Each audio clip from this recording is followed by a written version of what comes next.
Что мы можем предложить, или я могу предложить президенту, вновь избранному президенту Трампу, когда мы с ним встретимся? Ну, во-первых, я не знаю, когда мы с ним встретимся, да, потому что он об этом ничего не говорит. Я с ним вообще не разговаривал более 4 лет, и я готов к этому, конечно, в любое время, и готов буду и ко встрече, если он захочет этого. रूसी राष्ट्रपति Vladimir Putin का ये बयान इस वक्त खूब चर्चा में है, जहां उन्होंने ट्रंप से बातचीत पर पूछे गए सवाल को लेकर खुद ये बात कही है कि अगर हम मिलते हैं तो मैं ट्रंप को क्या ऑफर कर सकता हूं। सबसे पहले मुझे नहीं पता कि हम कब मिलेंगे, क्योंकि वो इस बारे में कुछ नहीं कहते हैं। मैंने 4 साल से अधिक समय से उनसे बात नहीं की और मैं निश्चित रूप से किसी भी समय इसके लिए तैयार हूं, और अगर वो चाहें तो मैं बैठक के लिए तैयार हूं। पुतिन ने कहा कि वो युद्ध समाप्त करने के लिए डोनाल्ड ट्रंप के साथ संभावित वार्ता में यूक्रेन पर समझौता करने के लिए तैयार हैं। गौर करने वाली बात यह है कि पुतिन ने कहा कि यूक्रेनी अधिकारियों के साथ बातचीत शुरू करने के लिए उनकी कोई शर्त नहीं है।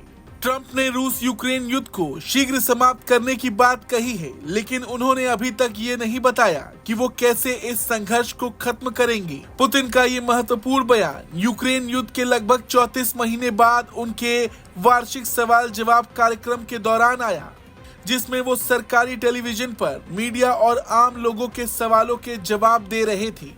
पुतिन ने इस बात से इनकार किया कि रूस इस समय कमजोर स्थिति में है। एक अमेरिकी समाचार चैनल के रिपोर्टर के सवाल का जवाब देते हुए पुतिन ने कहा कि वो ट्रंप से मिलने के लिए तैयार हैं। इस दौरान पुतिन ने कहा, हमने हमेशा कहा कि हम बातचीत और समझौते के लिए तैयार हैं। रूस इस समय 2022 से ज्यादा मजबूत स्थिति में है।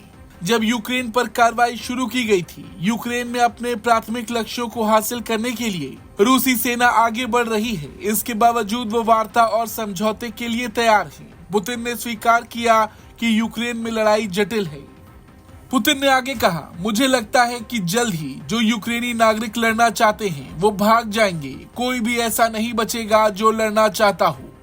हम तैयार हैं, लेकिन दूसरे पक्ष को भी बातचीत और समझौते दोनों के लिए तैयार रहना चाहिए।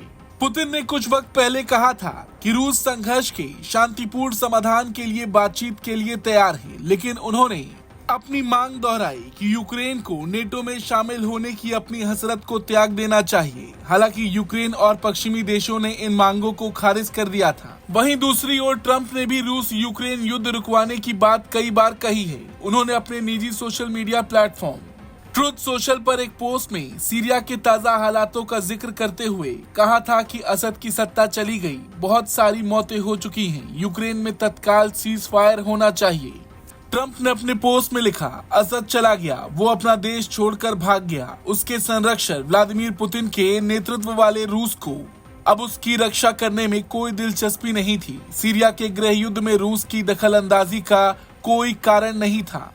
यूक्रेन की वजह से सीरिया में उनकी रुचि खत्म हो गई, जहां लगभग 6 लाख रूसी सैनिक घायल या मृत पड़े हैं। यूक्रेन युद्ध कभी भी शुरू नहीं होना चाहिए था और अब यह हमेशा के लिए जारी रह सकता है। और इधर पुतिन का ये बयान, जहां उन्होंने ट्रंप से मुलाकात को लेकर दिलचस्पी दिखाई है। देखना ये होगा कि सत्ता संभालने के बाद ट्रंप रूस यूक्रेन युद्ध को कैसे रोकते हैं। ब्यूरो रिपोर्ट, भारत तक।